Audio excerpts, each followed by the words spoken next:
Directions: read the passage and answer questions 1 through 7. In 1993, Zlata Filipovic published a diary about her childhood in war-torn Bosnia. Years later, she was asked to write the foreword or introduction to the Freedom Writer's Diary, a collection of writings by the California students who chronicle poverty, homelessness, violence, and other problems they face in a large city. Read the foreword and answer the questions that follow. From the Freedom Writer's Diary. Foreword by Zlata Filipovic. When I was asked to write the foreword to the Freedom Writer's Diary, I must say I was extremely honored and proud, but at the same time amazed by how many wonderful things can happen in such a short time. I met the students of Wilson High School in March 1996, when thanks to their dedication, effort, and will, they invited my parents, Myrna, my best friend from Bosnia, who was living with me at the time, myself, to come to the city of Long Beach, California. When I met them, I was touched by their warmth and kindness. They were teenagers just like me. And like all young people all over the world, they have an amazing potential to grow into truly great people, leaders, ones who will inspire others. These students and their teachers,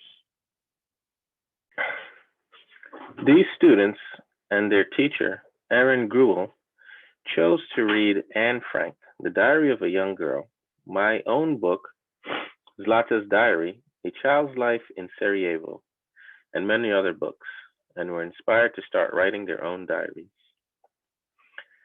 They had organized themselves and chose to do something different, something memorable, something powerful and humane. They chose to rid themselves of doing things the easy way, the way they've always been done, and chose to write, to create, to fight stereotypes, and to live up to the name of true freedom writers.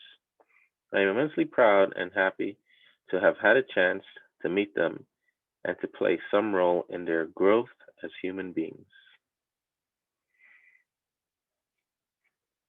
I started writing my own diary before the war in Bosnia because I wanted to have a place to record my childhood and create something that I could look back on and laugh, cry and reminisce.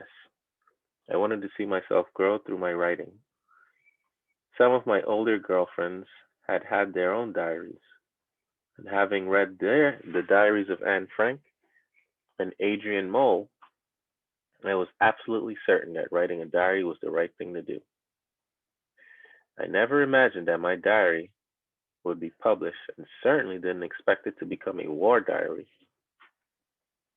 I also never dreamed that my childhood would be cut short. These things seem too impossible to think about because it's human nature to always believe that the bad things happen to other people, not us. But when misfortune comes our way, we find ourselves surprised, confused, scared, angry, and sad.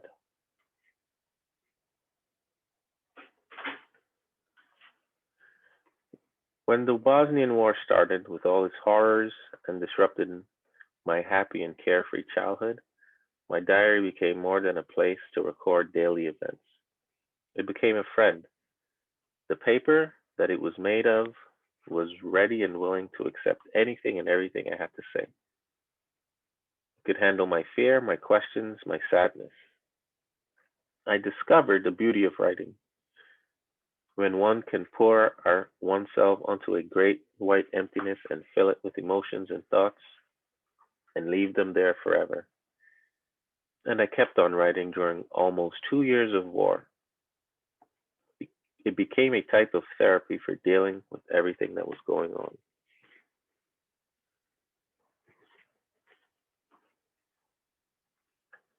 I see a parallel between the freedom writers and myself because we've all been subject to things in our surroundings that could make have made us feel like victims.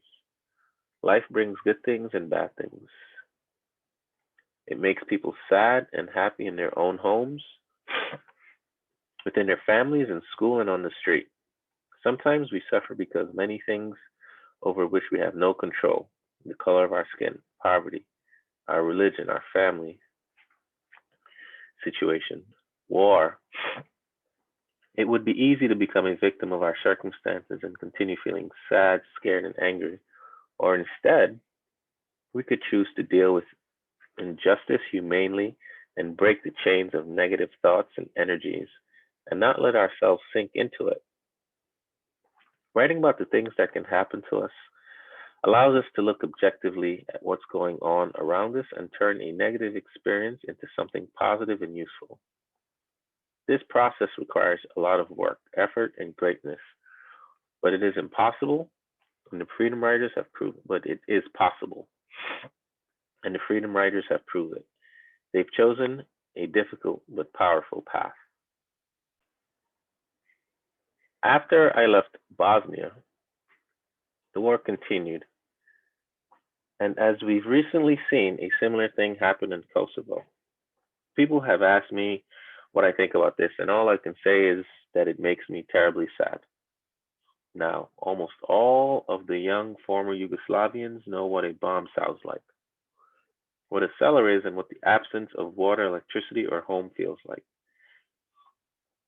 And again, these children and young people had nothing to do with the situation they found themselves in.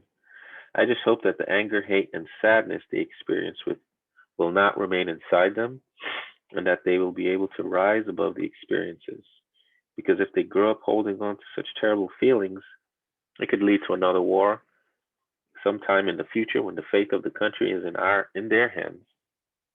This is why I believe that everything the freedom riders have chosen to overcome and accomplish is very important and must be respected. If they had chosen to stay encapsulated in the anger and hate that surrounded them in their neighborhoods, the seeds of hatred and fear would have grown with them, and history would repeat itself. Encapsulate means to encase or enclose.